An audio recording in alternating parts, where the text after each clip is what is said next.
அதிமுகவின் ஆட்சி காலத்தில் செய்த திட்டங்கள் குறித்த திண்ணை பிரச்சாரம் மேற்கொள்ள அக்கட்சி முடிவெடுத்துள்ளது. மக்களவை தேர்தல் தோல்விக்கான காரணம் குறித்து சென்னை ராயப்பேட்டையில் உள்ள அதிமுக தலைமை அலுவலகத்தில் அக்கட்சியின் பொதுச் செயலாளர் எடப்பாடி பழனிசாமி தேனி மற்றும் ஆரணி நாடாளுமன்ற தொகுதி கட்சி பொறுப்பாளர்களுடன் ஆலோசனை மேற்கொண்டார். ஏற்கனவே 23 மாவட்டங்களுக்கான ஆலோசனை கூட்டம் முடிவடைந்த நிலையில் இரண்டாவது கட்ட ஆலோசனை கூட்டம் தொடங்கியுள்ளது. இக்கூட்டத்தில் பேசிய எடப்பாடி பழனிசாமி, கட்சியினர் அனைவரும் ஒன்றிணைந்து செயல்பட வேண்டும் என்றும் அப்போதுதான் கட்சி ஆரோக்கியமாக இருக்கும் என்றும் கூறினார். 2026 சட்டமன்ற தேர்தலில் அதிமுக வலுவான கூட்டணியை அமைக்கும் என்றும் அதிமுகவினர் இப்போதிலிருந்தே தீவிரமாக பணியாற்ற வேண்டும் என்றும் அவர் கேட்டுக்கொண்டார்.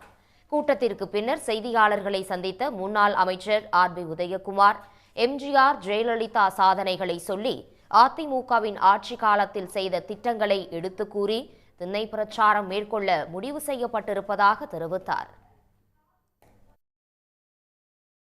எடப்பாடி அவர்கள் வகுத்து கொடுத்த அந்த தேர்தல் வியூகத்தை நாங்கள் முழுமையாக செயல்படுத்தி 2026 மக்கள் விரும்புகிற முதலமைச்சராக புரட்சித் தமிழர் எடப்பாடி அவர்கள் சென்ட் ஜார்ஜ் கோட்டையிலே தேசிய கொடி ஏற்றுகிற அந்த பொன்னான நாளுக்காக நாங்கள் அயராது பாடுபட்டு உழைப்போம் என்கிற உறுதியை அவரிடத்திலே சமர்ப்பித்தோம்.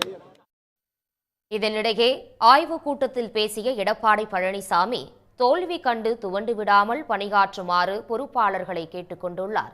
மக்களை சந்தித்து அதிமுகவை மீண்டும் ஆட்சிக்கு கொண்டு வரும் பணிகளை உற்சாகமாக கட்சியினர் மேற்கொள்ள வேண்டும் எனவும் அவர் பொறுப்பாளர்களுக்கு அறிவுரை வழங்கியுள்ளார்.